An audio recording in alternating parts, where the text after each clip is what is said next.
भाई रे एक दूध के फैक्ट्री देख के नहीं लागत एक माल कहीं सप्लाई ना होत होई। चुप रे साला, हमार प्यार गलत नहीं के हो सकत।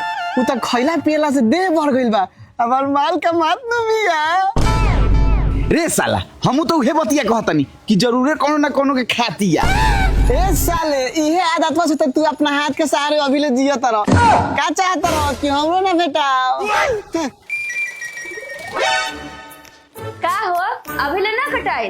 ना हमरा समझ में नहीं आया, थोड़ा के बताना दी। ठीक बा बतानी। तू हटा आ देखा कि ना काटा तानी। ठीक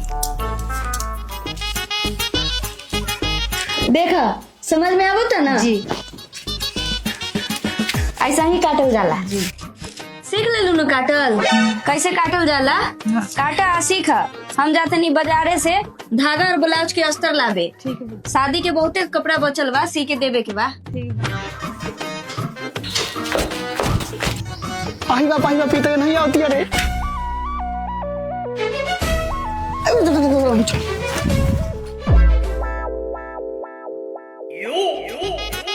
चल चल चल आज तोरा तो मौका मिलल बा, आज अपना प्यार के इजहार करिए दी है। चल भाई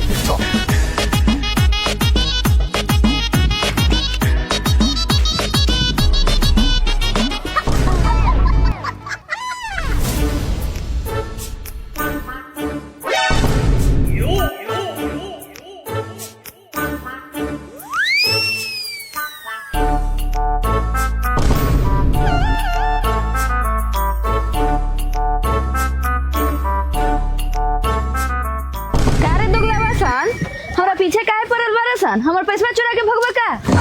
एक करे जा, हमनी पैसे चढ़ावे ना तार दिल चुरावे आइल बनी। दिल चुरावे का मतलब रे दोगल बा? का मतलब ये कि हम तरह से बहुत प्यार करेनी। आई लव यू करे जा। आई लव यू करे जा कहा कि लड़का आ लीले के गुल अपन देना देख ले रे दोगल बा। एक करे जा, हमरा देह पर मत जा, हमर देह खाली पातर बा लेकिन सामानवा होइए बा। और क्या देख चुमा हमरा से सब के उम्मीदों न रखिए। हमरा 1 साल बाद बियाह होए वाला बा। हमर बाबूजी हमर बियाह तय कर देले बारन। ए चंदा एगो बात पूछी, खिसियाबू नानू? तू कोनो हमर भतार न बार जे तोरा बात से हम ना खिसियाई। कहता नहीं तार बियाह हो जाई तो सिलाई सेंटर में के चलाई हो? तोरा उसे का मतलब रे करियठा? हमर बियाह के बाद सिलाई मशीन केहू चलाओ आ एगो बात कान खोल के सुन ले दोनों गोरा।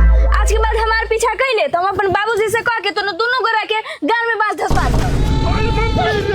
दोगला कहीं के कहां से आ जाता भटिया। बाग साला पहली बार कोनो लड़की पर दिल आइलो, वो हमरा प्यार पर छूल से मुंह के चल गए। भाई रे ई जो छूल से मुद के चल गलियो ओकरा के पी जो। आ ये सोच एकरा के पटावल जा।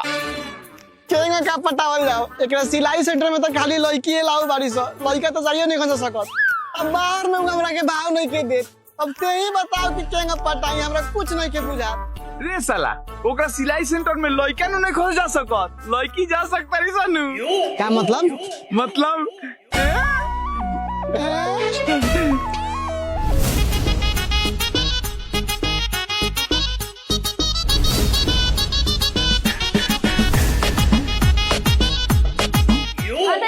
जहाँ टाइम से सिलाई वही सिलवा ले हम।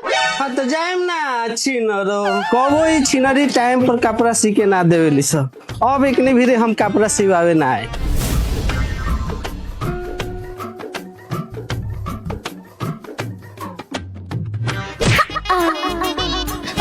अरे बाबा कोई चोट तो ना लागल तो बा लेकिन बता नहीं खी सकत कि कहाँ लागल बा।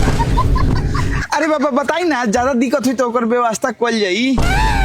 आर पर लगल बा, बोला का करबू? हमरा आरबा पर मलहम लगा देबू का? ए बाबा एक बाल्टी पानी गरम को के और में नीमक डाल के अपन आरवा डोब दे डुबा के ओमे पहुंच जाइयो, सारा सूजन टान ली। अच्छा झाट भुर के बारू लबर लबर बोलले बारू। हम इनकरा से नु बतियाम, ई नु जवान बारी। इनकरा टकराइला से हमार आर से ज्यादा हमार दिल घायल भइल बा। ए तुम्हारे कहने का मतलब क्या है? दिल घायल हुआ है, कहना क्या चाहते हो ओल्ड मैन? माने हमरा कहे के मतलब ई बा कि रोरो नए नए गांव में आइल बानी का, ऐसन मर्दाना टाइप लड़की हम गांव में पहली बार देखा तनी। ओए हम लोग वैसे लड़की नहीं है, हम लोग रोज जिम जाते हैं इसीलिए हम लोग का शरीर हट्टा कट्टा है। अरे वो सब तो ठीक बा, लेकिन जिम के संगे संगे कबो कबो ब्यूटी पार्लर चल जेतू लोग तो चेहरा पे इतना रुआ ना नु जमीत। अरे वो सब छोड़े, ये बताएं कि चांदा सिलाई सेंटर कहाँ बा? हौ का हो दे बा, ये बताओ लोग ना का काम बा। सिलाई सीखे के बा। अरे चांदा तो हमार बेटे ही हो, जा लगी। छोड़ी ना, हाथ काहे पकड़ ले। अरे जाते जाते अपन नाम तो बता द करे जा। रेशमा।